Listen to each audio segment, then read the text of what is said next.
Both sexes tirelessly take turns to feed their ravenous young. Teamwork makes this exhausting task possible. It is now that the forest offers a multitude of fruits that brown lemurs are not slow to take advantage of. It has been shown that lemurs eat the fruit of at least 86 different species of native plants, a real seasonal pantry. Wild fig trees provide them with the most fruit.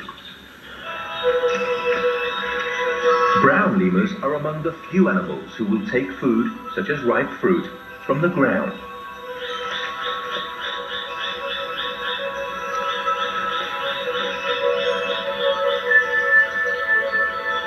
The jungle floor buzzes with life.